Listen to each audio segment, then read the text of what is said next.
దయచేయండి. కథ. కొద్దిగా తలుపు తెరిచిన సందులోంచి యువతలకు పెట్టి వరాండాలోకి దృష్టి సారించింది పార్వతి. వరాండాకి అవతల చివరన ఓ మనిషి నుంచొని ఉన్నాడు. మసక చీకట్లో కూడా మొగాడి రూపు కనపడుతోంది. గుండు చేయించుకొని లైట్ వేసింది పార్వతి. అది వెలగల. అప్పుడు గుర్తొచ్చింది. వచ్చిన మనిషి కాలింగ్ బెల్ మీద మొక్కక తలుపు చప్పుడు చెయ్యడమెందు. దాదాపు అరగంట అయింది. విద్యుత్ ఆగిపోయి ఎవరు అని కొంచెంగా కలిగిన భయాన్ని సందేహంగా మారుతూ దీర్ఘం తీసి అడిగింది. అప్పటికి సుందర్రావు వరండాకున్న సన్నటి పొట్టి కర్ర జాలరి మీద ఒక కాలేసి సిగరెట్ వెలిగించుకుంటున్నాడు. అంతే. పార్వతి నిలువున రక్తపు పోటు వచ్చినట్టు అల్లాడు. పిల్లలెవరూ లేరా అని ఇటు తిరిగాడు సుందర్రావు. ఈ ప్రశ్నకి జవాబు చెప్పలేదు. ఆమెకు ఒక్క ఉదుటిని దుఃఖం ముంచుకొచ్చింది. కానీ దుఃఖాన్ని మింగేసి వెంటనే దాని నివారణకి ఏదో చేసేయటం ఆమెకి ఎన్నాళ్ళ నుంచో అలవాటైపోయి వెంటనే మాట్లాడకుండా లోపలికి వెళ్ళి ఈ మధ్యనే తనకు అలవాటవుతున్న పడక కుర్చీ తీసుకొని వచ్చి అంతవరకు మూసి ఉన్న రెండో తలుపు తెరిచి పూర్తిగా తెరుచుకున్న ద్వారంలోంచి వచ్చి బయటికి లాగి వరండాలో వేసి ఆ 4 అడుగులు నెమ్మదిగా వేసి కొచ్చేదాకా వచ్చి అంతా బాగున్నారా అంటూ కూర్చొని నువ్వు కూడా కూర్చో అన్నాడు సుందర్. పార్వతి ఇటువైపు వచ్చి కర్ర జాలరిని ఆనుకొని నిలబడింది. అంటే ఫెన్సింగ్ అది. ఎప్పుడు రావటం అని కాలుస్తున్న సిగరెట్లలోంచి మరో మాటు పొగ పిలిచి నేను నూరచి 4 రోజులైనాను. పార్వతి మరేమి అడగలే. నిన్న చూశాను నిన్ను గ్రంథాలయ భవనంలో స్వామి దరహాసానంద గారి ఉపన్యాసం వినడానికి వచ్చావు కదా, అక్కడ నన్ను చూశావు. గుర్తుపట్టామని అనుకున్నా కానీ గుర్తుపట్టలేదని ఇప్పుడే తెలిసింది. ఆయన గుర్తుపట్టలేనంతగా మారిపోలేదు. కానీ ఆయన మళ్ళీ ఈ ఇంటికి వస్తారనుకోవడం మెదడులో ఏ ఒక్క గ్రంథికి ఇష్టం లేదు. అంచేత ఎవరిలోనూ ఆయన్ని చూడడం లేదు నేను అనుకుంది పార్వతి. అబ్బాయి కోడలు కులాసాన ఎక్కడికి వెళ్ళారు? సినిమాకి. పాప దగ్గర నుంచి ఉత్తరాలు వస్తున్నాయా? మనవలు మనవరాళ్ళు ఇంకా లేదు.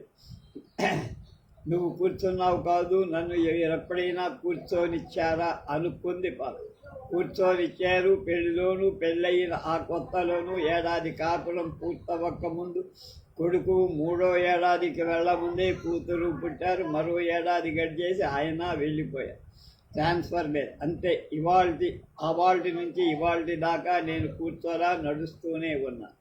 తరిమి కొడుతున్న జీవితానికి భయపడి పరుగులు పెడుతూనే ఉన్నా. కూర్చొని తినడానికి యోగ్యత లేదు. పడిపోకుండా చతికిల్లా పడిపోకుండా నిలబడి ఉన్నా. మీ ధర్మమా అని ఆ 2 బిడ్డల్ని ప్రసాదించారు. లేకపోతే కూర్చొనే ఉందునో కూరుకుపోయే ఉందునో. ఆ నిశ్శబ్ద సాయంతో సిగరెట్ను పూర్తిగా కాల్చేసి అప్యాయమైన ఆఖరి దమ్ము పీల్చేసి దూరంగా పారేశాడు సుందర్రావు. కుర్చీలో వెనక్కి వాలి కాళ్ళు 2 కుర్చీ కుడికాలి మీద పెట్టుకొని మళ్ళీ ఏదో మాట్లాడతానన్నట్టు గొంతు సవరించుకున్నారు. పార్వతి హఠాత్తుగా పొయ్యి మీద పాలు వంటింట్లో ఇందాకటికే అయిపోతేను ఆరిపోతాను అంటూ బెదిరించిన కొవ్వొత్తి జ్ఞాపకం వచ్చి వెంటనే లోపలికి వెళ్ళింది. సుందర్రావుకి నిన్న స్వామి దరహాసానంద చెప్పిన మాటలు గుర్తుకొచ్చాయి. శిష్య, ఈ నగరంలో నువ్వు పుట్టి పెరిగి వివాహితుడిపై ఉద్యోగస్తుడిపై ఇల్లు కట్టి బిడ్డల్ని కన్నానని చెప్పావు. బహుశా ఇందాక సభలో మొదటి వరుసలో చివర కూర్చున్న భద్రి నీ పూర్వాశ్రమ ఇల్లాలై ఉంటుంది. నాకు నువ్వు పరిచయమై శుశ్రూషలో ఉండిన ఈ 4 ఏళ్ల కాలంలో నువ్వు ఏ స్త్రీని అలాంటి అచంచలమైన విలక్షణమైన సామీప్యం కళ్ళలోకి తెచ్చుకొని చూడటం నేను చూడలేదు. వెళ్ళిపో, సంకోచించకు. నీకు తగినది గృహస్థాశ్రమే. బాధ్యతలకు భయపడు. సంసారపు నరసారకి విలుగిచ్చిందో నువ్వు సన్యాసం అనుకొని వానప్రస్థం స్వీకరించావు. ఇంకా నీ పూర్వాశ్రమపు కుటుంబానికి నువ్వు చెయ్యగలిగింది ఏదో ఉంది. వెళ్ళి అది నెరవేర్చుకో. అదే నీకు పరమావధి సెలవు. స్వామికి తన పూర్తిగా అర్థం కాలేదు. చెప్పిన సూత్రం తప్పన తెలుసుకోగలడని తెలుసుకున్నారే తప్ప తన బహుగుణ గ్రహణ పారీణత వారికి గ్రాహ్యంగా ఆ చురుకుదనం తాను పుట్టిన నేలలోని 28వ ఏట అంత పెద్ద కంపెనీలు అంత ముఖ్యమైన అధికారి కాగలిగారు. తను వేసిన ఎర్రలను మింగి ఎంతోమంది ప్రభుత్వాధికారాలు ఇతర వ్యాపార సంస్థల యజమానులు తన గాలాలకు చెప్పుకొని తాను పనిచేసిన కంపెనీకి బాగా మేలు చేశారు చాలా కాలం పాటు. హైదరాబాదులో తను ఒక్కడు ఉంటూ కంపెనీకి బిజినెస్ సంపాదించడానికి చేసిన ఖర్చుకు ముందే తీసుకున్న మొత్తానికి వివరణగా పంపిన ఒక బిల్లు మీద అక్కడి అకౌంట్స్ జనరల్ మేనేజర్ పెట్టిన అభ్యంతరాలు అతి సమంజసంగా ఉంది. అయితే కంపెనీకి మేనేజింగ్ డైరెక్టర్ ఆ బిల్లును పూర్తిగా ఆమోదిస్తూ అన్నమాట, మర్రి చెట్టున వేలాడే గబ్బిలం మర్రికాయలు తింటే అది తప్పు కాకూడదు. ఎంచేతంటే దాని మామిడికాయలు దొరకవు. అంచేత ఏ ఎర్రలు ఉపయోగించి సుందర్రావు ఇతరుల్ని వశం చేసుకుంటున్నాడు. ఆ ఎర్రలకి సుందర్రావి ఎర్ర అయిపోతే ఆ వ్యసనాలు అతన్నే మింగేస్తే మనం కంపెనీ బాగుపడిందా లేదా అన్నదే చూసుకోవాలి, కానీ మిగతావేవి పట్టించుకోకూడదు. ఆ రోజు ఎంత వర్ణపూర్ణాలు, ఆ రంగుల కళలని ఓ విధంగా అబద్ధాలే, కానీ అవి నిజంగా జరిగాయి. తను కబురు తెస్తే ఇతరుల ఆనందం కోసము తన కోసమా అని అడగకుండా వచ్చే పాత్రధారణ చేసిన సుందరీమణుల్లో ఇద్దరు ముగ్గురు కావ్యాల్లోని పురాణాల్లో కూడా చెప్పలేనంత అందం ఉండిన బంగారు శలాకలు కాదు. వాళ్ళ శీల ప్రవర్తన నైజం తెలిసి కూడా తను వాళ్లలో ఏ ఒక్కరితోనైనా సహజీవనం ఏర్పడితే బాగుండునని ఎన్నిసార్లు అనిపించలే. తన జీవితంలో ఆ భాగం పాదరసం లాంటిది, ఏకచక్ర రథం లాంటిది అయిన తన చురుకుతనం స్వామి పూర్తిగా ఊహించగలరు. పార్వతి అలికడైతే అటువైపు చూశాడు సుందర్రావు. ఒక చిన్న స్టూల్ తెచ్చి అతని ఎడం వైపున పెట్టింది. మళ్ళా లోపలికి వెళ్ళి ఒక చేత్తో గ్లాసు మరొక చేత్తో లాంతర్ తెచ్చింది. గ్లాస్ స్టూల్ మీద పెట్టి లాంతర్ ద్వారం పక్కన మేకు తగిలించింది. పుచ్చుకోండి. ఏమిటది? సుందర్రావు నవ్వాడు. పాలు పుచ్చుకోవడానికి దీపం ఉండాలా? మేమింకా సన్యాసులం కాలేదుగా. మాకు చేతికి నోటికి మధ్య చీకటి ఉంటుంది. కాళ్ళు చేతులు కడుక్కోవాలన్నాడు సుందర్రావు ఇబ్బందిగా. సిగరెట్ తాగొచ్చు, కానీ కాళ్ళు చేతులు కడుక్కోకుండా పాల గ్లాసు ముట్టరా? ఏదో అబద్ధపు నీతి అనుకుంటూ లోపలికి వెళ్ళింది. 5 ఏళ్ల నాడు హైదరాబాదులో, మళ్ళీ ఇప్పుడు తనని పిల్లల్ని తమ వాటికి వదిలేసి వెళ్ళిపోయి 10 ఏళ్ళకి ఆ కనబడ్డం. ఆ 10 ఏళ్ళు ఎంత కష్టంగా గడిచాయో. తాగుతున్నారు, తిరుగుతున్నారు అని తెలిసిన నాడే తను అడిగింది, ఇదేం కర్మము? ఏ ఆడదానికైనా తన మొగుడు ఇలాగే అని ఊరు వాడా తెలిసేదాకా అందరికంటే ఆ కర్ణ తెలుసు కాబోలు. అంతే. ఆ మర్నాడే హైదరాబాదులో కొత్తగా ఆఫీస్ పెట్టాలి.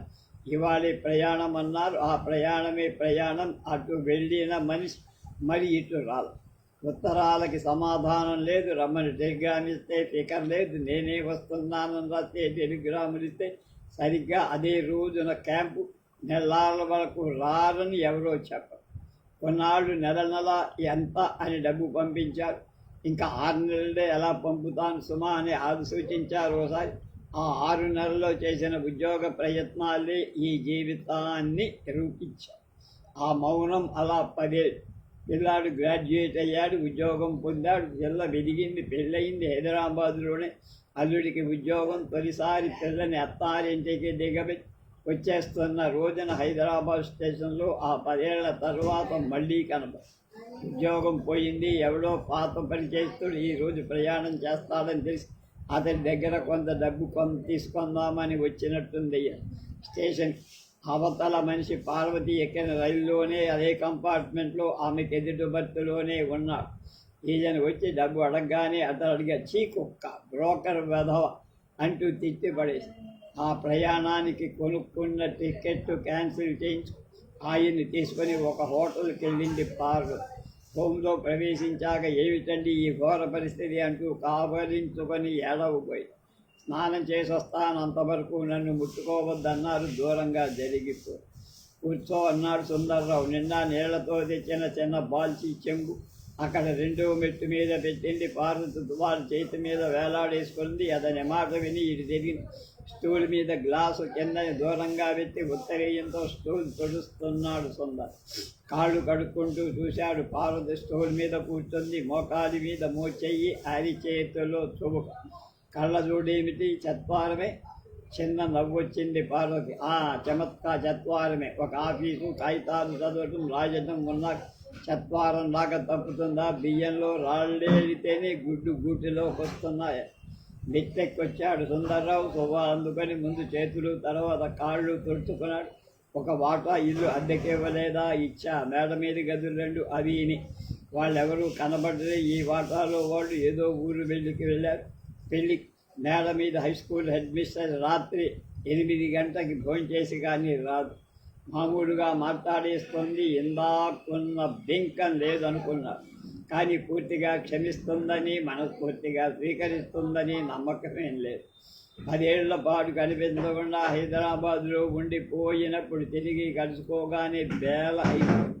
హోటల్ గదిలో రాత్రి తెల్లవారు ఏడుస్తూ కూర్చుంది. తన శరీరంలో ప్రతి భాగాన్ని ఆత్మీయతతో, కాపీర్నంతో స్పృశించింది. తన ఉద్యోగం పోగొట్టుకున్నందుకు బహిరంగంగా సంతోషించింది. తనకు అంటూ అలా మిగలడం ఆమె అదృష్టం అని భావించింది. అయితే తిరిగి ఇంటికొచ్చాక మళ్ళీ తనకు ఒక ట్రాన్స్ఫర్ కంపెనీలో ఉద్యోగం. నాన్నగారు నేను ఇద్దరం సంపాదిస్తున్నాం కదా, నువ్వు ఉద్యోగం మానేయమ్మా అని కొడుకు అన్నాడు. తను ఒప్పుకోలే. అంచేత ఆమె కూడా ఒప్పుకోలే.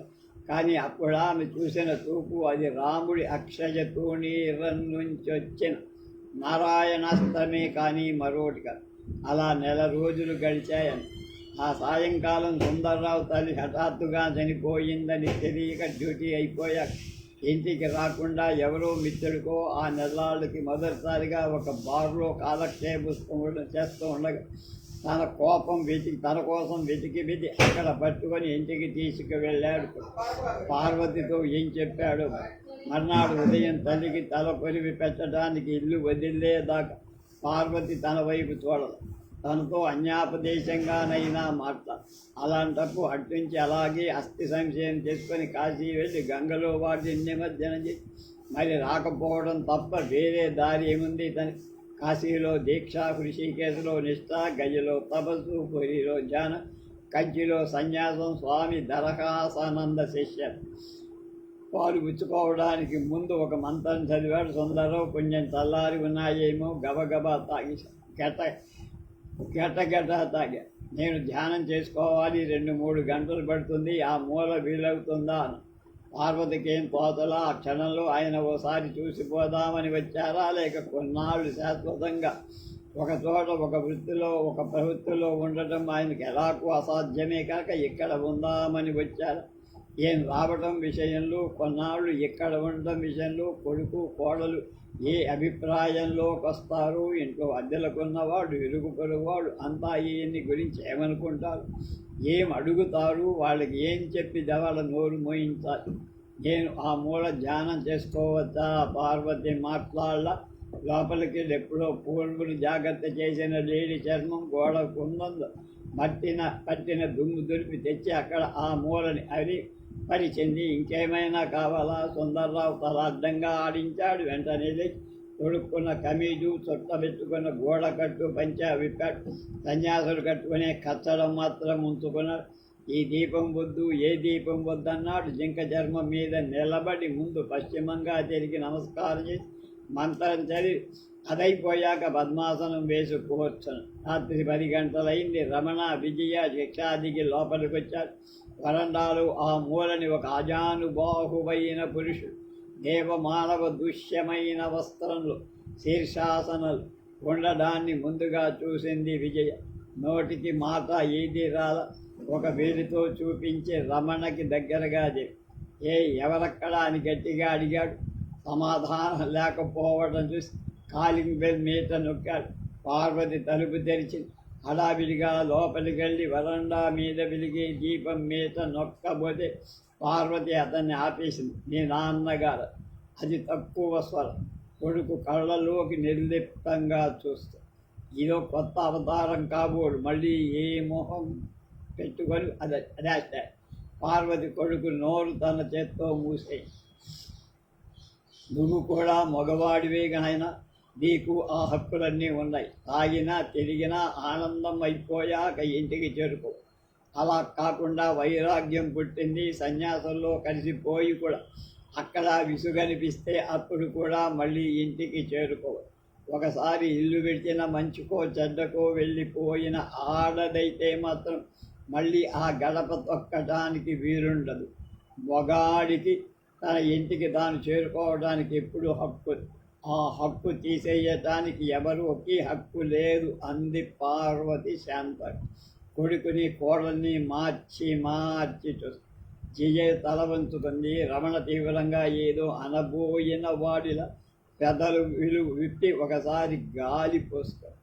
పార్వతి కొడుకు చేతులు రెండు తన చేతుల్లో తీసుకొని, ఆయన ఒకప్పుడు నాకు అందరికంటే ఎక్కువ, ఇప్పుడు నాకేం కాదు, కానీ ఆయన ఎప్పుడు మీ నాన్నగారేంద్రా నాయన అని ఊడుకుపోయిన గొంతు.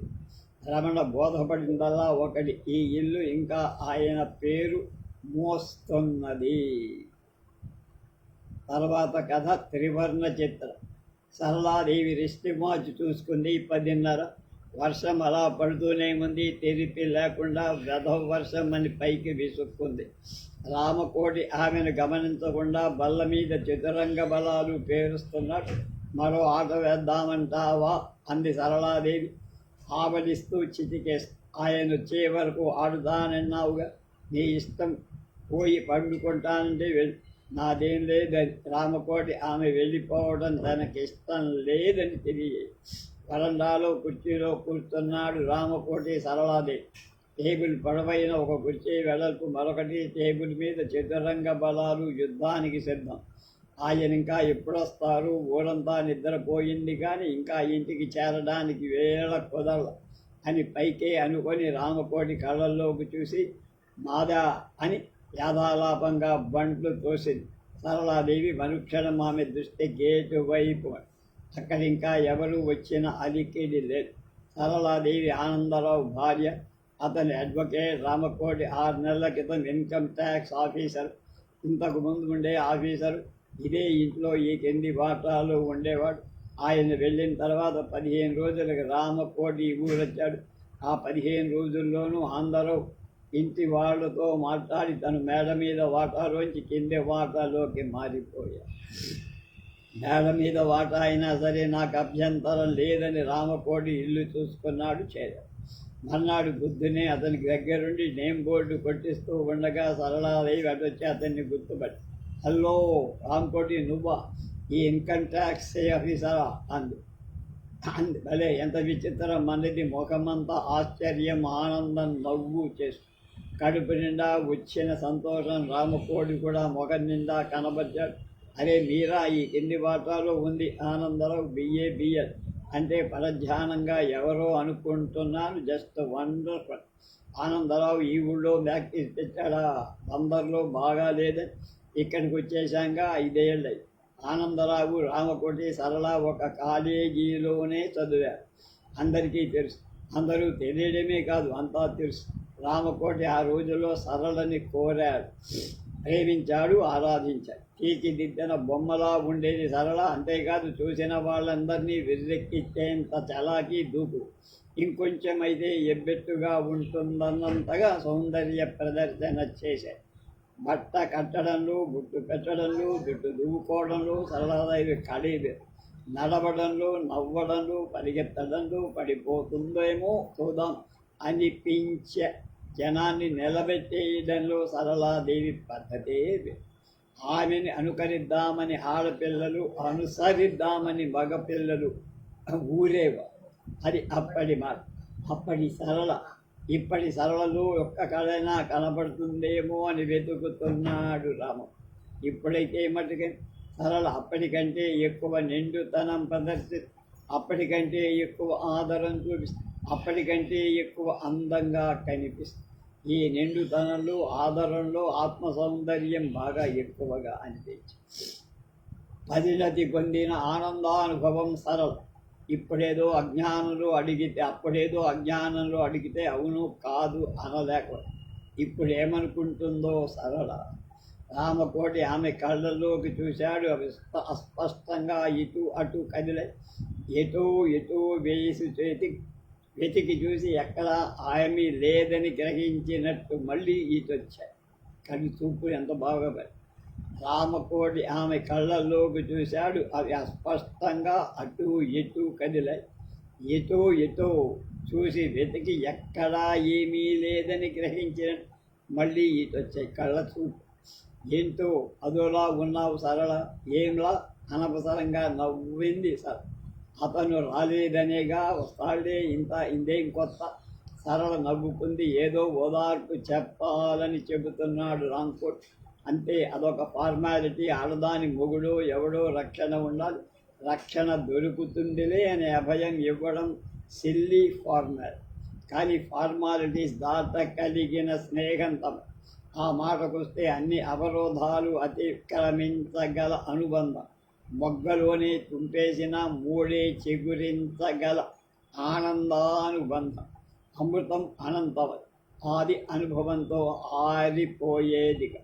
తన అందాన్ని అమ్మ కంటే బహిరంగంగా, అద్దం కంటే స్పష్టంగా చెప్పగలిగిన రాంకోడి తన ఆనందాన్ని ఆనందరావు కంటే అభిమానంగా, ఆత్మ కంటే ఆప్యాయంగా ఆకాంక్షించి ఆవేశపడ్డ రాంకోడి తనే సర్వస్వం అనుకునేవాడు ఒక్కడైనా ఉన్నాడన్న గర్వం తన కలగజేసిన రాంకోడి అతన్ని చూస్తూ ఉంటే, అతని సమక్షంలో ఉంటే అనుభవానికి ఆత్మ మీద అనవసరంగా ఇంత ఆగ్రహం, అసూయ ఎందుకు అన్న మీమాంస కలుగు. సరళా, నువ్వు అందంగా ఉన్నావు, నువ్వంటే నాకెంతో ఇష్టమన్నాడు రామకోటి. అంత తీయటి మాటల్ని అంత స్పష్టంగా చెప్పిన మొదటివాడు, ఆఖరివాడు కూడా. ఇప్పుడు అతడేం అనలేదు, ఇప్పుడు అంటూనే ఉన్నాడేమో కానీ ఆ మాటల్ని వాతావరణం మింగేస్తోంది కాదు. అతని నోటంట ఆ మాటలు ఆలకించే అర్హత పోగొట్టుకుంది తను. నన్ను పెళ్లి చేసుకో సరళ, అలా చేస్తే నీకు అంకితం చేసి నా బతుకు సార్థకమైన సరళ రేఖగా తీర్చిదిద్దుకుంటా అన్నాడు. ఇప్పుడు కాదు, ఎప్పుడూ ఆనందరావు మరొకరు కానీ మళ్ళీ ఆ మాట అనకుండా అంతా జరిగింది. ఆ రోజు అతను తనకి వ్రాసిన లేఖని మెస్ వార్డెను, ప్రిన్సిపాల్, పంచాయతీ పెట్టిన రోజు వాళ్ళు చేసిన ఫస్ట్ చూసి ఆయన నా ఉత్తరం రాసేదని ఎంత ఇదేం మీ అందరికీ, నేను ఆయన్నే పెళ్ళాడతా, ఊరేగండని పైకే అనేద్దామన్నంత ప్రేరేపణ కలిగింది కానీ అనలేకపోయి. అదేమొక చిత్రమైన లేఖ.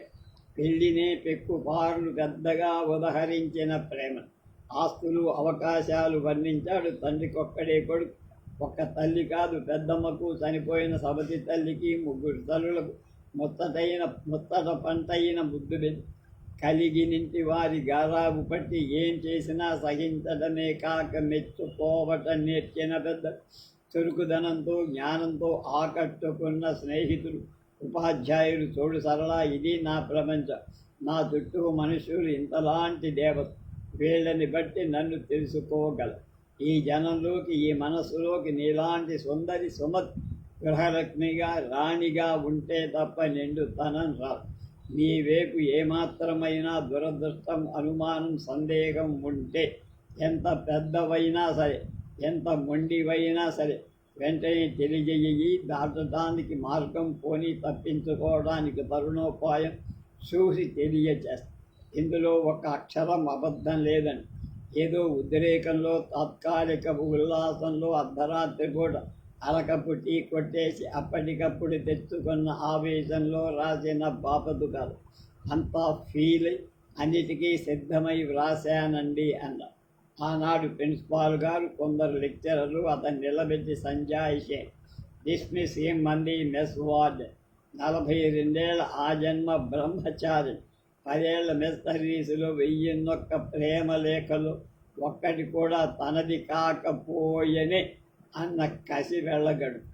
పోనీ ఆ అబ్బాయికే ఇవ్వరాదటమ్మా, పిల్లలు అంతగా ఇష్టపడుతున్నారా అని ప్రిన్సిపాల్ గారంటే, అన్నీ బాగానే ఉన్నాయి కానండి,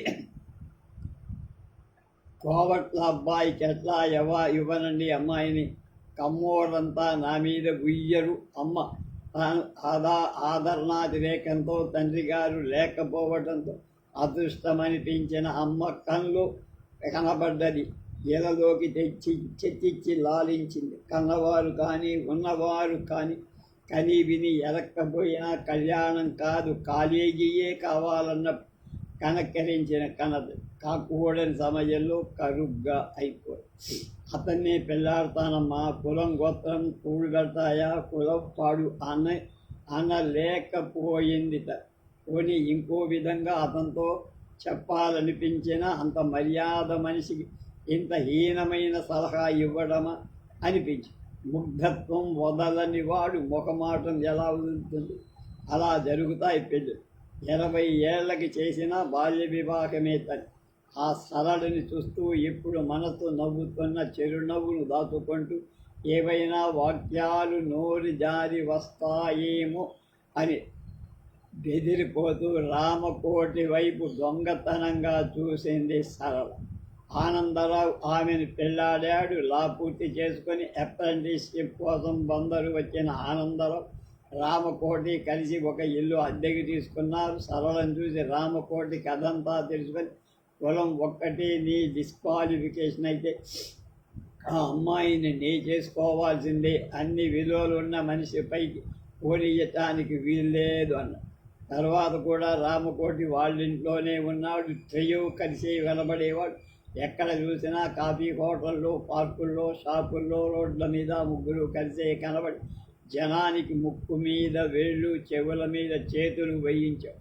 సినిమాల్లో సరళవి మధ్యలో కూర్చోబట్టి అటొకరు ఇటొకరు కూర్చొని జనాన్ని ఏడిపించుకు తినేవారు. ఈ 8 ఏళ్ల తర్వాత మళ్ళీ నాటికి నేడు ఇక్కడ కలిసి ఉండటం తటస్థించి మళ్ళీ కులాసాగా కాలం గడుపుతున్నారు. 6 నెలలు క్లబ్బులు, పేకాటలు, షికార్లు, సినిమాలు, పిక్నిక్లు, పార్టీలు, ఎన్నో చోట్ల ఎన్నో రకాలుగా ఎంతోమందికి ముగ్గురు విడిపోకుండా కలబడి ఆశ్చర్యపడి ఎవరికి పరిచయం చేసిన మా ఫ్రెండ్ అంటారు రామభట్. ఇద్దరు, వాళ్ళ మధ్య బంధుత్వం కలవలేదు. అది వాళ్ళకి అనవసరంగా కనపడలేదు. అలా పెళ్ళైపోగానే అలా అన్నయ్య గారు అంటూ పిలవటం ప్రారంభించలేదు సరళ. అది వాడు ముగ్గురు అనుకోకుండా అవలంబిస్తున్న ఆనంద బాంధవ్యం. రామకోటి పెళ్ళాడేడు, 2 పిల్లలు. 3వ మారు కనటానికి ఆమె పుట్టిల్లు, అత్తారిల్లు, ఊరు వెళ్ళింది. అమ్మ వచ్చేంత వరకు మా ఇంట్లో తిను అవక కానక నువ్వెట్లాగూ మడి కట్టేసుకుంటావు అన్నది సరళాలే. ఎంతసేపు పప్పు ఉర్లగడ్డేనా ఆమె గారు నీకు పెట్టేది? ఎత్తు వెనక్కి తీసుకుంటావా? ఇదిగో ఈ స్క్వేర్లో ఉండేది నీ క్వీన్ వేలు పెట్టి చూపించాడు రామ. సరళ గడిలో చూస్తూ ఒడిలో చూసుకొని, బయట ఎప్పుడు జారిపోయిందో పూర్ణత్వాన్ని పొందిన యవ్వనం ఆచ్ఛాదన లేక నిండుగా గుండ్రంగా కనపడి చటుక్కున బయట సర్దుకొని రామకోటి మొగం చూసింది సరళ. ఇంతసేపు అటు చూస్తున్న రామకోటి హఠాత్తుగా రోడ్డు వైపు దృష్టి చూపించాడు. అక్కడ విశ్రాంతి తీసుకునే తల ఎన్ని వేల విలువ చేసును. హర్షం పడుతోంది. వర్షం చిందిన వరదలు, హర్షం పొందిన ఎడదలు, వరద చిమ్మిన బురదలు, ఎడద కమ్మిన బెడదలు. ఎక్కడ చూసినా దృశ్యమే సుందరతరంగా కనబడు. దృష్టి మరల్చుకున్న కళ్ళకి కనపడుతోంది దృశ్యం. ఆ దృశ్యం అదృశ్యం కాకూడదు. మనస్సును చూపిన హృదయం ఆనందరావు రాలా. అనవసరంగా ఆలస్యం చెయ్యటం అలవాటు చేసుకున్నాడు. ఆమెను కాల్చుకు తింటున్నాడు. ఎప్పుడు ఏదో గొడవ, పార్టీలు, సాక్షులు, వ్యాజ్యాలు, అప్పీలు, మ్యాజిస్ట్రేట్లు, జడ్జీలు, బార్ అసోసియేషన్ మీటింగులు అంటారు. నల్ల కోట్లు రెపరెపలు, నల్ల గౌన్ల పరంపరలు తనకి ఉంది. నల్ల బజారు వ్యాపకం, నల్లధనం, వైభవం, నల్ల భార్య సౌరం. ఇంకా రాలేదెందుకో అంది సరళ. బహుశా వర్షానికి ఆగాడేమో. వర్షమైతే ఆగిపోవాల్సిందేనా? భలే పని. అటు చూడరాదు ఎట్లా ఉందో జోరు. అవుననుకో. అయితే మాత్రం ఏ రిక్షా వాడుకో మరో పావలా పారేసి రారాదా? వర్షం కేసి చూస్తూ అనవసరంగా మాట్లాడుకుంటున్నామని ఇద్దరికి అర్థమైంది.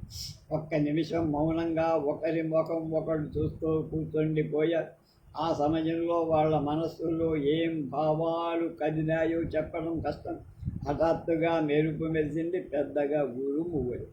మెరుపులో సరళ ముఖం కనబడ్డది రామకోటి. వెంటనే ఆమె ముఖం మళ్ళీ చూశారు. సరళ ముఖంలో మెరుపు కనబడ్డది. సినిమాల్లో ఉపయోగించే లైబ్రరీ షాట్స్లో పిచ్చి గీతలు ఆమె ముఖం మీద కాంతివంతమైన రేఖలుగా క్షణం భయంకరమైన కొలరాడో లోయల్లో మరుక్షణం ముద్రించబడ్డట్టు కనిపి మొహాలు మనస్సుకి సూచికలంట. ఈ ముఖం సరళ మనస్సుది కాదు. సరళాదేవి ఎదురుగా కనబడుతున్న బెదురు చూపుల మొఖంలో హృదయంలో పదిలపరుచుకున్న వదులైన జ్ఞాపకాలేవైనా చెదురు మదురుగా కనపడతాయేమోనని వెదకి చూశాడు రామ్.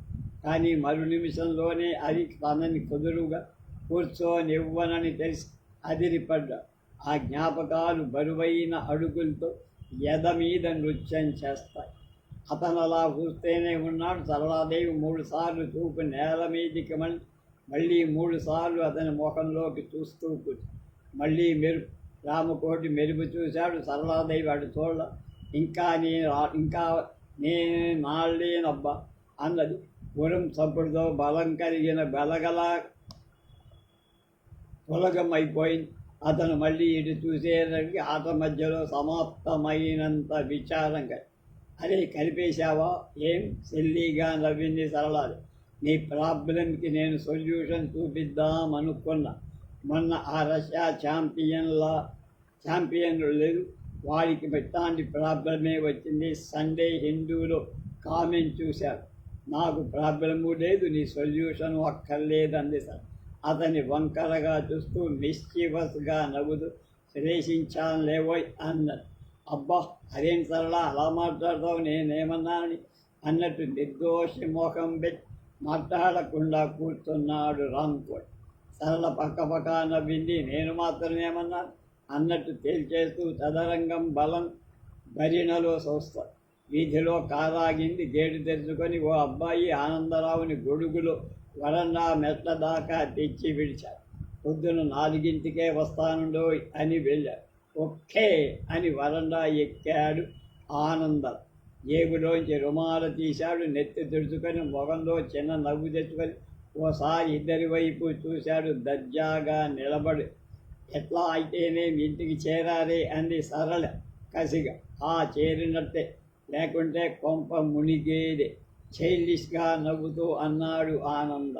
అత్త నా కోసం చూస్తూ తెల్లవారులు వరండాలో కూర్చొని జాగారం చేసేవారేగా ఇద్దరు అని.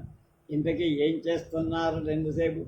తట్టా ఏం లేవు, బార్ అసోసియేషన్ మీటింగ్. నేను అనుకుంటూనే ఉన్నాను అన్నట్టుగా కుర్చీలో కదిలి సర్దుకున్నాడు రామప్ప. చాలండి చెబుతున్నారు, హాయిగా ప్రైవేట్ ప్రాక్టీస్ పెట్టుకొని కూడా అర్ధరాత్రి వరకు పనులు. గవర్నమెంట్ ఉద్యోగస్తులు నయం, పెందరాళే కొంపకు చేరుకుంటున్నారు. ఎండా నాడు లేదు, వర్షం నాడు లేదు, మొదలే లేదు అంది సరళ గుక్రోషం తగ్గ. వర్షం కదా అని కాసేపు కంటిన్యూ చేసి మరిన్ని పాయింట్స్ డిస్కస్ చేసే మీటింగులో అన్నాడు ఆనందరావు మరింత సరదా. వెళ్ళి బట్టలు మార్చుకు రాబోయ్, భోంచేద్దామన్నాడు రామ్కోటి. మాటల్లో వచ్చిన విసుగు చేత్తో. అరే భోంచెయ్యలా, మీరు రాకుండా ఎప్పుడైనా భోంచేశారా ఏమిటి? 9 లేదు, 10 లేదు, 11 లేదు, అట్లా నిమిషాలు లెక్క పెట్టు కూర్చున్నా. ఆనందరావు ఆలస్యం చేసినందుకు పశ్చాత్తాప పడకపోయేసరి సరళకి ఉడుకుమోత్తనం వచ్చి మాటలు తడబడు.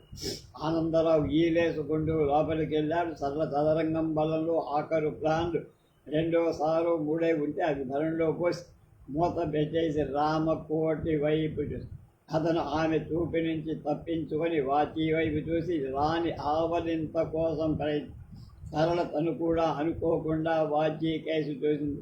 11:20 లేచి రాంకోటి భోంచేద్దామంది వీలైనంత మృదువు.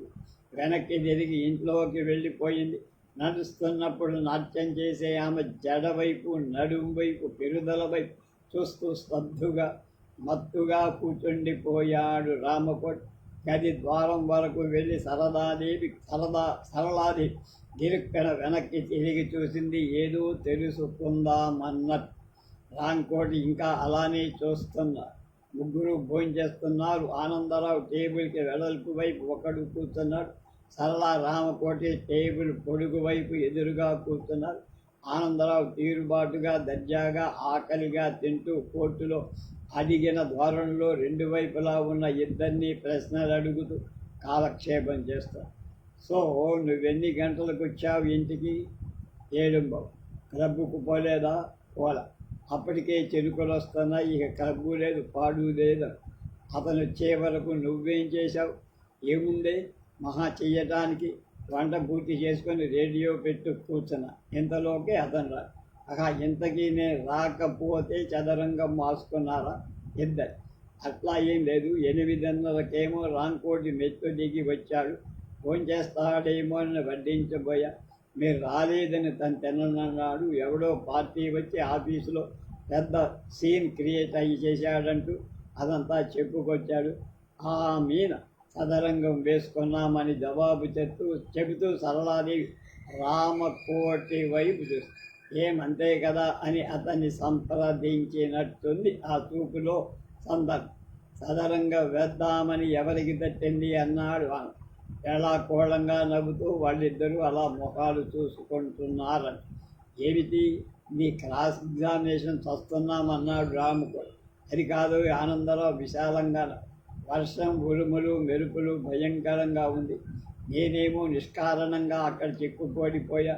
రిక్షాల వాళ్ళేమో నీకు రూపాయకు నమస్కారం బాబు, నేను రామ్ పోమంటున్నారయ్య. నేను వచ్చేసరికి మీరిద్దరూ భోంచేసి వెచ్చగా పడుకుంటారేమో. ఇల్లు ప్రోగ్రాం లేని డ్రాబా హాల్లా ఉంటుందేమో. భగవంతుడా అనుకుంటూనే అక్కడ ఉండిపోవాల్సి వచ్చి. అందుకు ఐఆమ్ సో గ్లాడ్ మీరిద్దరూ మేలుకొని పైగా భోజనమైనా చెయ్యకుండా నా కోసం ఎదురు చూడటం నాకెంత గౌరవం, ఎంత అదృష్టం అన్నాడతను మొదటి నుంచి చివరి దాకా. ఆ మాటలు అలా చెప్పవలసింది కాదని, అందులో ఏదో వ్యంగ్యం ఉందంది అనిపించింది. వెచ్చగా పడుకుంటారేమో అని భయపడ్డం, భోజనాలయ్యాక చడయకుండా ఎదురు చూడటం అదృష్టం. ఇవి సరిగ్గా ప్రయోగించలేదు. అలా కాకుంటే అరేరే పాపం, నా కోసం నిష్కారణంగా ఆకలితో కూర్చున్నారా, వెరీ సారీ అని ఏదో తేలిగ్గా అంటే బాగుండేదేమో. లాయరు మాటలకి అర్థాలుంటాయని తెలుసుకోవడం వృత్తి ధర్మం. మరీ అర్థమున్న మాటలు ప్రయోగించడం ఇక్కడ ధర్మమా అనిపిస్తుంది. అతని ఉద్దేశం ఏమిటో ఆ మాటలు సాధారణమైనవిగా తీసుకునేంత మూర్ఖులు ఇక్కడ లేరని తెలీదు. ఎన్ని గేమ్స్ వేశారు సరళాదేవిని అడిగాడు. లెక్క పెట్టాల. నువ్వు అన్నట్టు టీచర్ చూసినట్టు రామకోటి 3 కాదు 4. అన్నిసార్లు నువ్వే గెలిచావుగా. లేదు, ఒకసారి ఆమె గెలిచి అంటూ సరళ వైపు చూశాడు. ఏమిటిలా అడుగుతున్నాడు, దీనికి అంతూ పొంతు లేదా అన్నట్టుంది. అబ్బా ఏమిటి మీరిద్దరూ లేదు అవును కాదు ఇవేనా కబుర్లు? బోరింగ్. భలే మీరా మేమా బోర్ చేస్తారు. మీరే ఏమడినా సమాధానం చెప్పరు, వివరం మాట్లాడు, ముఖాలు చూసుకుంటూ కూర్చుంటారు. నాకు చేసి తెలుసుగా చెప్పరాదు. పోనీ నేను బార్ అసోసియేషన్ మీటింగ్ సంగతులు చెప్తానంటే అన్నం తినటం అయ్యే కన్నా కాస్త మాట్లాడు రాదా? అవే అయిన ఆలస్యం ఎలాగూ అయిపోయే అన్నాడు. ఇప్పుడు ఆ సంగతులని దేనికి రవ్వాయి? 11:30 దాటింది కదా, తప్పన భోంచేస్తే పడుకోవచ్చు. సరిగా కూడా ఎప్పుడైతే మాత్రం నాకు తెలియక అడుగుతున్నా, మీ బార్ అసోసియేట్ మీటింగుల్లో ముచ్చట్లు మిగిలిన వాళ్ళకి రుచిగా ఉంటాయిటండి. అమాయక నటిస్తూ అడిగింది సరళ. ఉండవు, ఏం చేస్తాం, పాల కోసం రాళ్ళు మొయ్యాలి. నేనున్నంతకాలం నాతో పాటు బార్ అసోసియేషన్ మీటింగు ముచ్చట్లు అన్నీ ఉంటాయి. నేనే కాదు, నీకు ఇవన్నీ నీకు ఉంటాయి. రామకోటి ఇవన్నీ రామకోటికి ఉంటాయి. అది నా ఆఫీసులో ఎవడో పార్టీ ఇచ్చి ఆగం చేస్తే ఆ సంగతి వచ్చిందా లేదా? మీరిద్దరూ చదరంగా మాత్రం ఆ చదరంగంలో ఎత్తు పై ఎత్తులు అన్నీ ఉండాల్సిందే. అలా we have to put up with our selves in short one nuisance. ఒకరి భరిస్తామని చేసుకొని ఎటర్నల్ అగ్రిమెంటే కదా మ్యారేజ్ అంటే. అలాంటప్పుడు నా కబుర్లు వినటంలో జస్టిస్ ఏముంది? సరళాదేవి నిస్సహాయంగా రామకోటి వైపు చూసి, ఆమె అలా చూడకపోతే రామకోటి పట్టించుకోకపోయేవాడు. ఎంగన్ తగిలి గుచ్చుకొని ఆ చూపులో తూపు ఎరువు తెచ్చుకొని వీళ్ళిద్దరూ చదరంగం ఆడటం ఎత్తుకు పై ఎత్తు ఏంటిదను. కానీ అతను తొందరగానే చిరునవ్వు నవ్వి, ది లాయర్ని అనిపించుకున్నావో అన్న. సరళాదేవికి బలం వచ్చి దాంతో ఆమె కూడా రోజులో ఈ తార రాజులే వస్తే నీకు మేము కూడా దొంగల అకౌంట్ చూపించి లంచాలిచ్చుకోవాల్సిందే అని ఇస్తూనే ఉన్నానుగా పక్క నవ్వాడు ఆనందం. ఏదొచ్చి క్యాష్ కాదు అయింది మళ్ళీ. అబ్బా ఇవాళ ఎంత అసందర్భంగా మాట్లాడుతున్నావా అని నోటి దాకా వచ్చింది రామపడి. బలవంతాన నోరు కట్టుకోగలిగి గుప్తంగా ఉండిపోయిన అశ్లీలాన్ని గుర్తించడం కూడా అశ్లీలం. అదట్లా వదిలేస్తేమని ఎవరు కావాలనుకున్నారు ఇదంతా? అప్పట్లో అనుకున్న మాట అయితే సరళే సర్వమని. నిజమే, వ్యవహారంలో ఆనందరావు అడుగు పెట్టాక ముఖ్యంగా అతను చేసిన అప్రోచ్ మాడగానే చిన్నదైన శాశ్వతమైన మార్పు వచ్చింది. ఒక్క కక్కాలేక మింగాలేని పరిస్థితి. ఇప్పుడు అతను సరళని ఆ దృష్టితో చూస్తున్నాడా అంటే అది ఒక ప్రశ్న. అయినా అది చాలా దారుణం. చూపులు ఆలోచనలు మన కంట్రోల్లో ఉండమంటే మటుకుంటాయా? ఒక్కొక్క చూపు అనుకోనంత అన్యాయంగా ఉంటుంది. ఒక్కొక్క ఆలోచన అనుకోనంత దారుణంగా మెదడుని క్రాస్ చేసి జుట్టు నెక్కబడిచి వెళ్ళిపోదు. దానికి ఈ ప్రవర్తనకు ఏమీ సంబంధం లేదు. ఆత్మని అనలైజ్ చేస్తే అది దొరకదు. ఏదో పని మీద బ్యాంకుకి వెళితే ఎవరో చెక్కు మార్చి లెక్క పెట్టుకుంటున్న డబ్బు కాజేయాలి.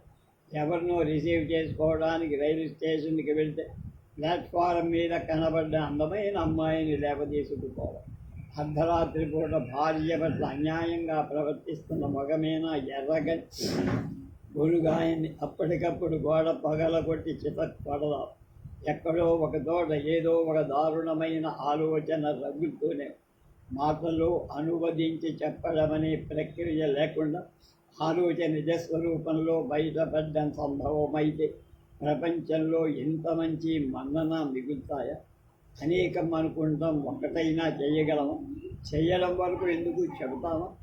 వాళ్ళు ఈ ఊళ్ళో ఉండటం ఆదరం ఫార్మాలిటీ కాబట్టి ఈ కాకతాళీయపు చదివి కలగాలం నిలుస్తుందా? కాకుంటే ఏదైనా ఆగిపోతుందా? ఇందులో ఏదీ లేకపోయినా జీవితానికి లోటు రాదు. మరి ఈ నిరర్ధక అశాశ్వతమైన అర్థాలు తీసుకో. ఈ అనర్థాలు ఎందుకు? సరళ తను ఏ క్షణం ఆమె బలాత్కరిస్తాడు అన్నట్టు చూస్తున్నట్టుంటుంది. ఆమె చనువు ధైర్యం మేకపోతు గాంభీర్యంలా పెరిగితనం సంస్కారం లక్షణం. తనని చూడగానే ఆయన ఇంట్లో లేరు రంకోటి తర్వాత రా అనే సరళ సంస్కారంలో తనకి నమ్మకం కూడా. ఆమె మాటలు అప్పుడప్పుడు ఏదో అంటూనే ఉంటుంది వ్యంగ్యం. నాకు ప్రాబ్లం లేదు, నువ్వు కాల్వు చెయ్యనక్కర్లేదు. ఏమో ఆలోచించకుండా వచ్చిన మాటలా. మరి అతనేది మాట్లాడినా రెండే అర్థాలు తేలిగ్గా తెలియదు. ఎలా ఎందుకున్నావు, దీని అర్థం ఇది కదా అని తెలదెస్తే అబ్బే అదేమిటి నేను అట్లా అనుకొని అందేదే. నీకు ఎలా తోచిందా? ఈ పాడు అర్థం నీకే తోచిందా? ఇంకా ఎవరైనా చెప్పారు అని తేలగొట్టే హక్కు ఉంది, చాతుర్యం ఉంది. ఆనందం సరళ తనకిచ్చి పెళ్లి చెయ్యనని వాళ్ళమ్మ చెప్పగానే తన దాన్ని తనుపోయి ఆమెను మర్చిపోయి ఉంటే చాలా అజ్ఞానమైన ఆలోచన. కానీ అలా చేసుంటే ఆమె ఎక్కడుండేదు, ఎలా ఉండేదు, ఎవరిని పెళ్ళాడేదు. అయినా ఆనందరావు ఆమెను చూపించడం, అదంతా చెప్పడం, అతను పెళ్ళాడతానంటే చేసిన సారథ్యం. ఆ సారథ్యంలో స్వార్థ త్యాగ ఆడంబరం తన ఇలాగా శిక్షించడం, ఇట్లా వెంటాడి వెక్కిరించి ఓడించడం ఇది చాలా అనవసరం. దీనికి ఫుల్ స్టాప్ పెట్టేందుకు ఏదైనా చెయ్యగలిగితే బాగు. భోజనం పూర్తి చేసి తమలపాకులు వేసుకోకుండా చకచక మేడం ఎట్లెక్కి వెళ్ళిపోయాడు రాము. ఒక్కపొడైనా తీసుకోవేమంది సరళ.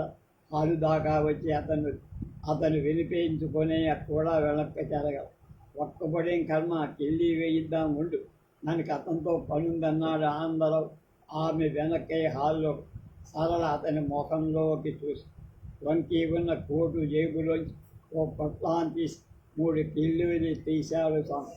ఇందాక వర్షమప్పుడు ఆ కిళ్ళీ దుకాణం దగ్గర నిలబడి తాతాఖానీ కొడుతుంటే దుకాణం వాడిచ్చాడు. దుకాణం అతను ఏదో ఫ్రీగా ఇచ్చినంత దర్పం. నాకు అక్కల్లా అంది సరళ మూతి. ఏమో నల్ల కోట్లో వేసి తెస్తారు. కిళ్ళీలు పువ్వులు స్వీట్స్ ఎట్లా తాకబుద్ధి అవుతుందో. ఆనందరావు పక్కపక్క నవ్వారు. ఆ ఇద్దరి మధ్య అలవాటైన తనువైన ధోరణి అందిపుచ్చుకొని అన్నారు, నల్ల రంగులో మహిమ తెలియక దాన్నట్లా చిన్నబుచ్చుతున్నావు నల్ల. అంతే అలా నా కళ్ళలో నల్లనివాడు పద్మ నయనములవాడు. ఆ రష్యా అమెరికా పర్యంతం కావ్యాల దగ్గరి కాస్మిక్ సైన్సెస్ వరకు నల్లని అచ్చులోనే కదదే వేస్తారు. నల్లటి రాత్రిలోనే చల్లని అల్లర్లు జరుగుతాయని తేట తెల్లం కదా పిల్ల. లాస్ట్ బట్ నాట్ లీస్ట్, నల్ల కోటు న్యాయానికి నిజానికి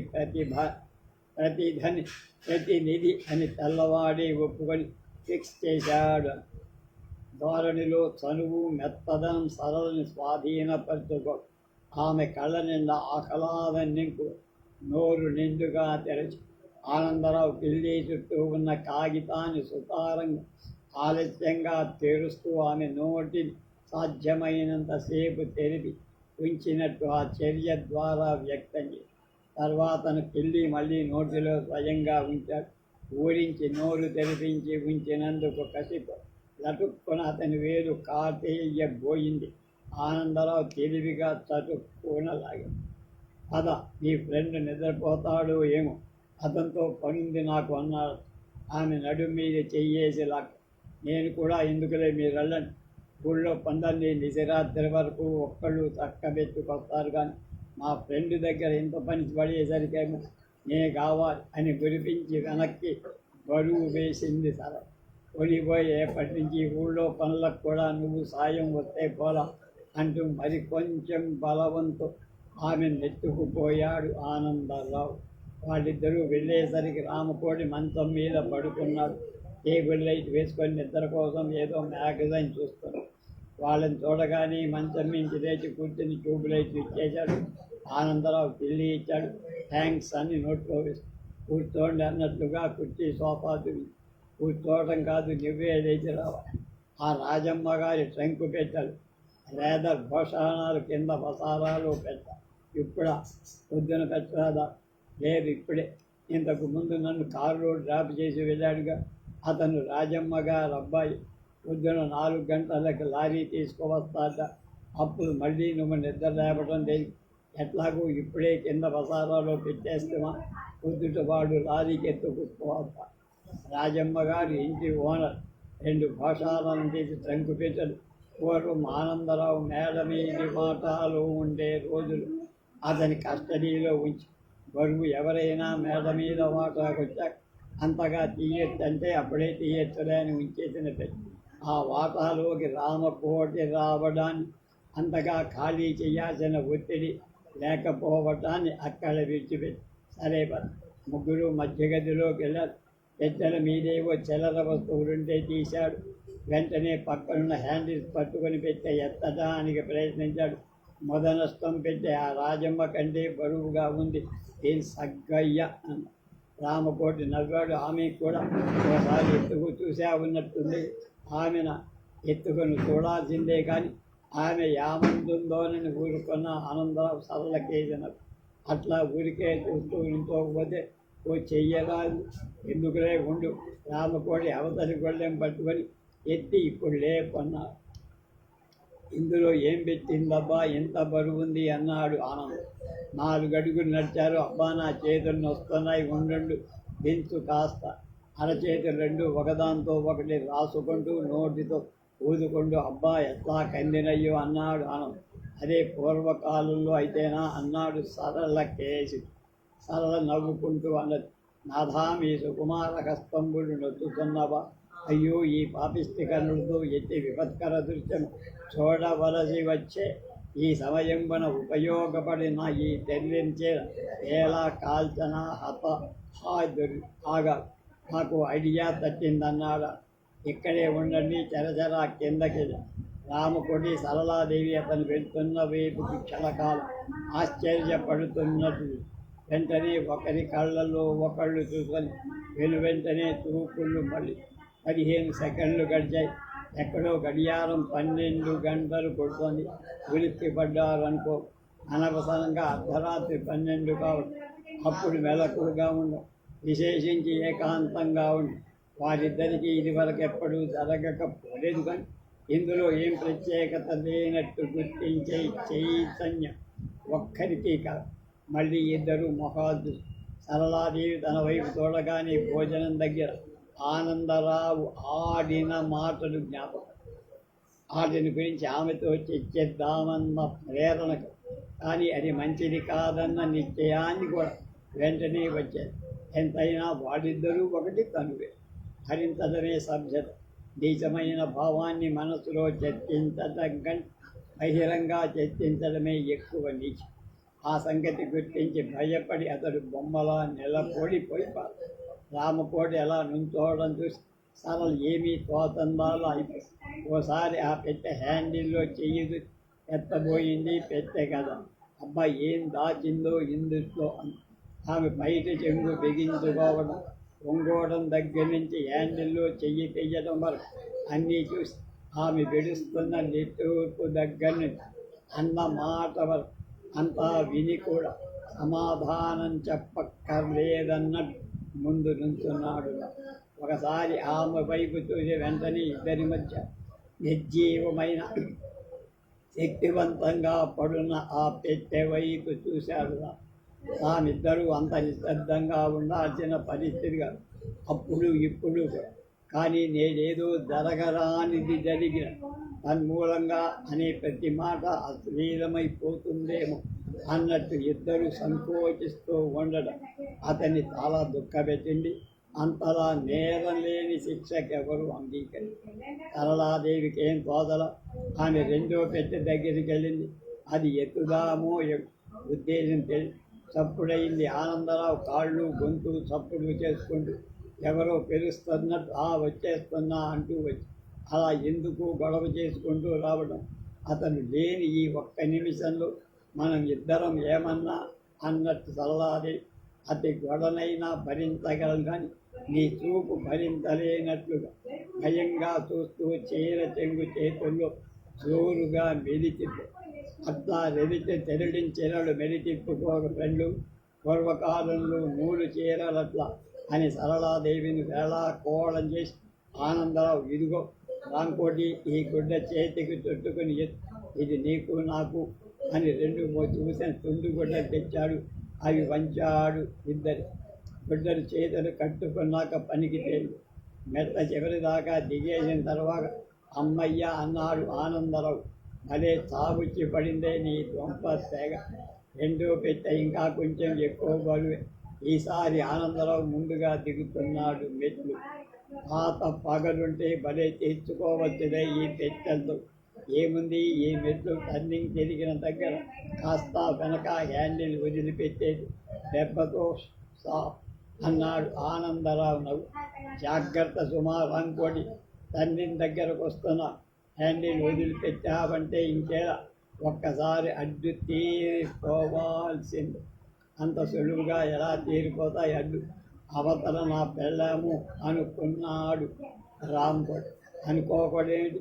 ప్రమాదవశాత్తు అతని చెయ్యి జారిపోవటమేది.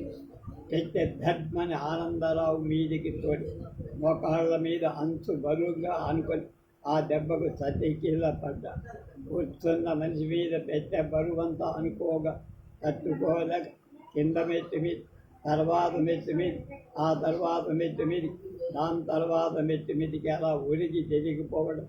పెట్టెకి వేరే ఆధారం లేక లేని భూతంలా ఎప్పటికప్పుడు మీద పడుతూ ఉండడం. ఒళ్ళు పెట్టెకి గోడకి మధ్య నలిగిపోవటం ఇంకా జరిగిపోవడం. ఇంతలోకే తన చేతులు స్వాధీనంలోకి తెచ్చి అతన్ని కాపాడమని ఆదుర్దాగా వస్తున్న రామకోటి మొహంలో ఈ హత్యాకాండ పూర్తి చేసేందుకు ఏర్పడిన క్రౌర్యం కనపడింది. ఆ గాభరాలు ప్రాణరక్షణ కోసం చేసే అంతిమ ప్రళయ ప్రయత్నాలు. ఆనందరావు పెట్టె హ్యాండిల్లోంచి చెయ్యి వదలడం, పెట్టె జోరు కన్నా 2 అడుగులు ఎక్కువగా వెయ్యడం, పెట్టె అతని 3 మెట్ల మీదుగా అస్తవ్యస్తంగా నిలిచిపోవడం జరిగాయి. పడ్డ పాటు తిన్న దెబ్బలు అనుభవిస్తున్న అవమాన రోషాలు ఆవహించిన మృత్యుభయం ఆనందరావు ముఖాన్ని చాలా వికృతం చేసింది. సారీ ఆనంద్, పొరపాటైపోయింది, చెయ్యి జారింది అన్న రామకోటి మాటలు అతనికి వినప గిటారుగా నుంచొని చొక్కా జబ్బల మీదికి పిరికిని పక్కగా బిగి ఏరా అని ఊపిరి మూతి బిగించి రామకోటి తనకి అందనంత దూరం రాగానే అతని మీదికి లంఘించి కావాలని చేస్తావుగా రాస్కెలని మాటకొక గుద్దు చొప్పున సెకండుకొక గుద్దు చొప్పున మొగం మీద మెడ మీద బలంగా కొట్టా. రామకోటి ఆశ్చర్యపడేందుకు టైం లేదు. ఆరోపణలో దూషణ కంటే అఘాతంలో శిక్ష బలంగా తగి అతన్ని మరుక్షణం ప్రతీకారానికి పురి. అతను ఎడం చేత్తో ఆనందరావు గిట్టట్టుకొని కుడి చెయ్యి పిగిలి డొక్కలో బలంగా ఒక పాటుడు అమ్మా అన్నాడు.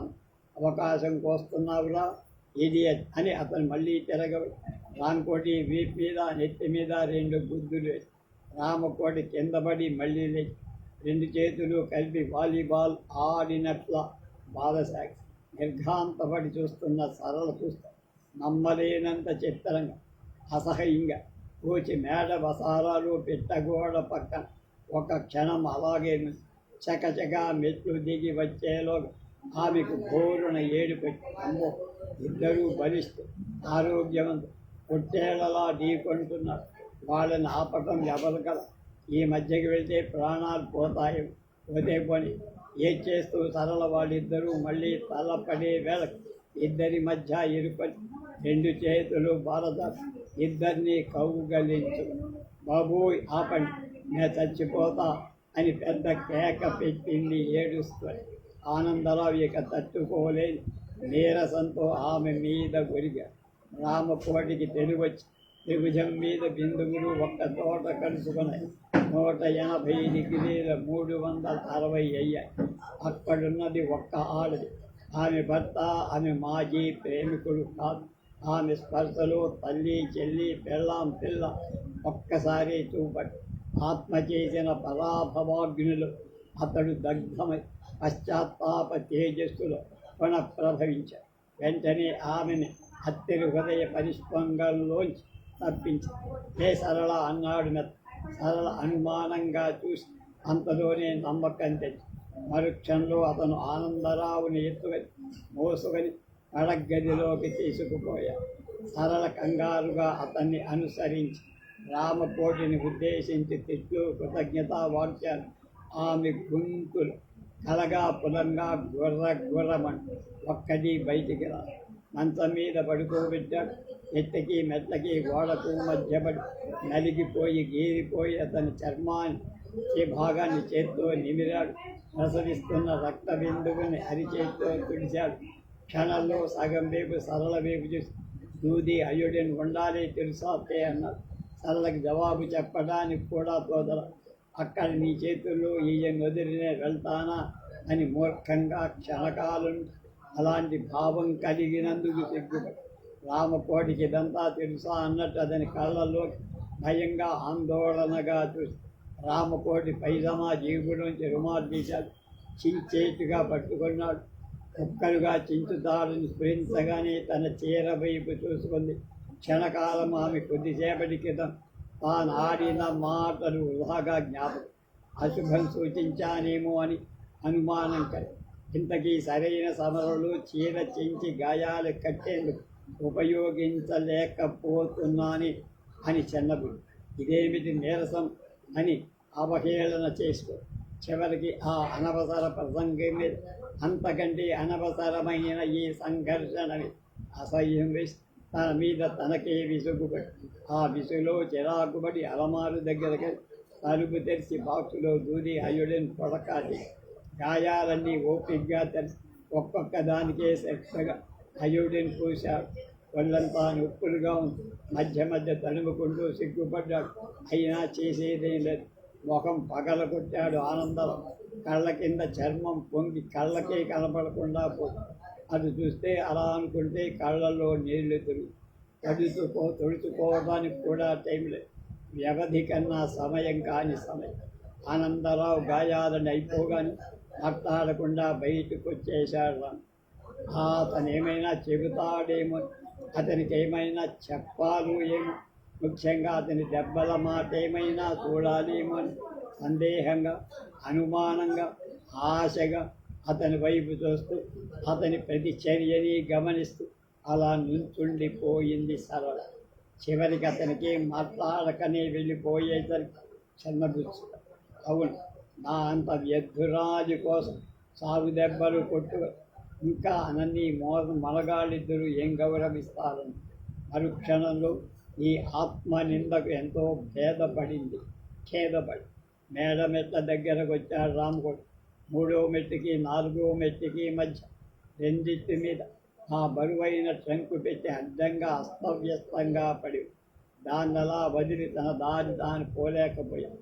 తెల్లారుజామున వాళ్ళు వస్తారు. ఇది గమ్యానికి 2 అడుగులు ముందుగానే ఆగిపోవటం గురించి వాళ్ళు ఏదైనా ఎందుకోనా అనుకోవాలి అని ఒక్క చేతి మీదుగా పెట్టె నీచే దిగువకలాగి మొదటి పెట్టె ఉండే వైపు తోసేశారు. పెద్ద తప్పుడైంది. చేతి నిండా దుమ్ము, రక్తం, మలం. హాల్లో వాష్ బేసిన్కి అద్దంలో చితికిన పొంగి తన ముఖం చూసుకుంటూ సబ్బు రాసి చేతులు కడిగేసి అద్దంలోంచి గదిలో మంచం కనిపిస్తుంది. సరళ మంచం మీద ఏటవాలుగా కూర్చొని ఆనందరావు తలని ఆమె రొమ్ముల మీద పెట్టి అతని వీపు నిమురుతాడు. అద్దంలో చూసింది, బయట చూసేది ఒక్కడి. అయినా అతను గది వైపు తిరిగి క్షణకాలం ఆ సుందర దృశ్యాన్ని తన చేతనంత ఎప్రీసియేషన్తో చూశాడు. ఆ వక్షం మీద విశ్రాంతి తీసుకునే తల ఎన్ని వేల విలువ చేసును. తెల్లారింది. రామకోటి డ్రెస్ వేసుకున్నాడు. పొద్దున్నే ఎక్కడికి వెళ్ళి అలవాటు అలవాటు. ఈ కాఫీలు భోజనాలు మానేస్తే చాలా దూరంగా ఉండొచ్చు. తన ప్రశ్నకి ప్రమాదం లేని పద్ధతిలో సమాధానం కుదిరిన తాత్కాలికంగా తృప్తిగా రేపటి నుంచి ప్యూన్ని పొద్దుటే 6ంటికి రమ్మని చెప్పి మెట్లు దిగుతూ ఓరగా చూశాడు. ఆనందరావు గదిలో కూర్చున్నాడు. అతన్ని చూసి వెళ్ళాల్సిందే. గుడ్ మార్నింగ్ రా అన్నాడు ఆనందరావు చిరునవ్వుతో. ఐయామ్ సారీ రాంకోటి, ఇద్దరికిద్దరం అంత బ్రూట్స్లా ప్రవర్తిస్తామనుకో. చదువు సంస్కారం ఒకసారి ఎక్కడికి పోయాయో ఆశ్చర్యం.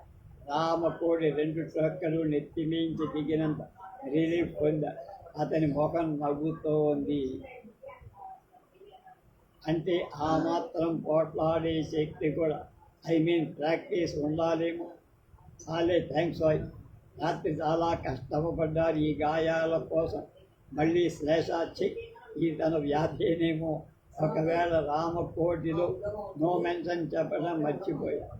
గదిలో అలికిడి విని సరళాదేవి గుమ్మం దాకా వచ్చి ఆమె తొంగి చూడటం రామకోటి ఎవరి కళ్ళలో ఏ భావం లేక మళ్ళీ చూపులు కలిసి ఏదో పని స్మరించి సరళ లోపలి అట్లా బయటికి పోయేస్తాని లేచి వెళ్ళాడు. సరళ డైనింగ్ హాల్లోంచి వస్తూ అతన్ని నిలబడడానికి ఆమె నోరు వెడల కంగారుగా సరాసరి గదిలోకి భర్తతో చెబుదామని. కానీ తీరా అక్కడికి వెళ్ళాక ఆయనతో తగిన ఎలా చెప్పాలో తెలియదు. అతని వైపు తెల్ల ముఖం వేసి చూస్తూ ఉన్నాడు. అతను చూశాడు, కానీ ఏమిటలా ఉన్నావని అడగల. అది 15 సెకండ్లు ఆగి రాంకోటి అని గోడ వైపు తిరిగిపోయింది. హోటల్కి పోతున్నాడు కాదు. అరెరే అని నవ్వుకుంటూ లేచాడు ఆనందం. కుంటుతూ అయినా చకచక నడిచి వెళ్ళాడు. గేది దగ్గర రిక్షా ఆపించి ఉంటున్న రామకోడిని కలుసుకొని నడుమూది చెయ్యేసి పట్టుకొని ఆ లోపలి రాంకోటి అన్నాడు రాత్రి. ఇద్దరు వరండాలోకి వచ్చారు. వదిలిపెట్టి గిరిగింతలవుతున్నాయి. నడుము వదిలిపెట్టి చేతులు 2 పట్టుకున్నారు. రాత్రి ఏదో నిషాలు బ్రూడ్స్ అయ్యానని పగలు ఇప్పుడు కూడా నా రాంకోటి అన్నారు. ఏదో కాలు జారింది తీసుకున్నాం మనిద్దరు. కొని మన ముగ్గురు నోరు జారితే ఎంత ఆక్వర్డ్గా ఉంటుందో నీకు చెప్పాలా రాంకోటి? చెప్పు, మన మధ్య ఏం జరిగిందంటావు? ప్రతి మాట రామకోటి మనస్సును సున్నితంగా తాకి స్నేహంతో మత్తెక్కిన అతని మనస్సులో ఆ మాటల్ని వేరే విధంగా అర్థం చేసుకోవడానికి కావలసిన రెసిస్టెన్స్ లేదు. అవును, ఏమీ జరగదు. మళ్ళీ నడుము మీద చెయ్యేసి తన నడుమీదుగా అతని చెయ్యి లాక్కొని గది గుమ్మంగాక తెచ్చి విడిచాడు. చాలా మరి ఇదిగోనమ్మా నీ మిత్రుడు నువ్వు నా వల్ల అతన్ని ఎప్పుడూ పోగొట్టుకోలేవన్నాడు. సరళ ఇడి తొలుగుతూనే రామకోటి కళ్ళల్లోకి చూసింది కృతజ్ఞత, స్నేహాభిలాషత. ఆమె కళ్ళు మెరుస్తున్నాయి చెమరు. కాఫీకి రేటయ్యావు, రాంకోటి వెళ్ళు అన్నాడు ఆనందరావు. మంచం ఎక్కి న్యూస్ పేపర్లో మునిగి 2 నిమిషాల తర్వాత డైనింగ్ టేబుల్ దగ్గర నుంచుంది సరళ. ఎదురుగా కుర్చీలో రామకోటి టిఫిన్ చేస్తున్నాడు. ఆమె అతన్ని చూస్తూ తనని తాను చూస్తూ, ఇంకా ప్రేమిస్తున్నాడు నన్నే కాదు, నన్ను పెళ్లాడిన వాణ్ణి కూడా ప్రేమిస్తున్నాడు. నన్ను క్షమించాలి రాంకోటి, నీ విషయంలో దిద్దుకోలేని పొరపాటు.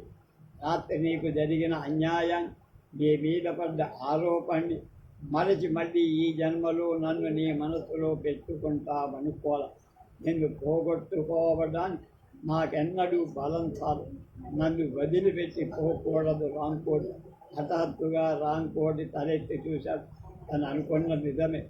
ఆమె చేతి మీద రాలినవి అశ్రువులే. ఆమె కళ్ళ నుంచి ధారగా వస్తాం. అతను ఏం చెయ్యాలో తోదక జేబులోంచి రుమాలు తీసి ఇచ్చి ఆ కళ్ళ వైపే చూస్తాం. కన్నుల చెరువుల్లో, కన్నీళ్ల లోతుల్లో కనరాని రహస్యాన్ని కన్నార్పక కనిపెట్టున్నాడని గమనించింది సరళ. వెంటనే అక్కడి నుంచి వెళ్ళి రామకోటి నవ్వుక, ఈ బంధం ఎంతే కాబోయ్. ఇది తెలుసుకుందామని చేసే ప్రయత్నం దీన్ని పెంచి ఊరుకుంటోంది. అది చిత్తం తెగదు, ఇంతకన్నా పెరగదు. ఒకవేళ పెంచుకుంటే తెంచుకోవడం సాధ్యమే.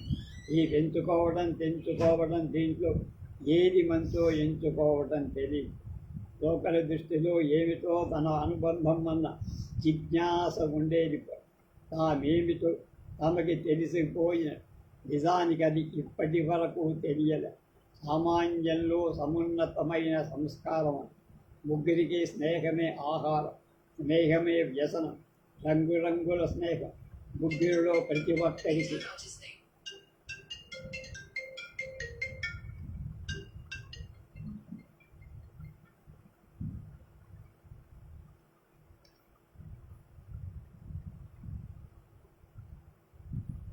కలిసి తనకి పరీక్ష పెట్టి తను వేసే ప్రతి అడుగు పరీక్షిస్తూ తను ఎక్కడ తప్పటడుగు వేస్తుందో కనిపెడుతున్నట్టు తన చేత తప్పు చేయించేందుకు తగిన సన్నివేశాలు కల్పిస్తున్న ఆమెకు ఎప్పటికప్పుడే అనుమానం.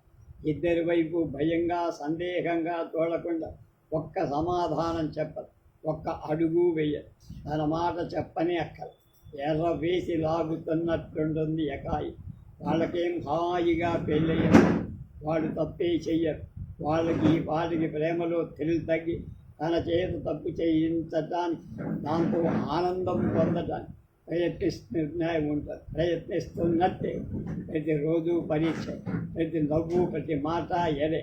పంజరంలో పక్షిని ఇలా మ్యూజియంలో వస్తువుల వాళ్ళు చివరికి తన్ను వినోదం కోసం, ఎక్స్పెరిమెంట్ చెయ్యటం కోసం చేరదీసినట్టు.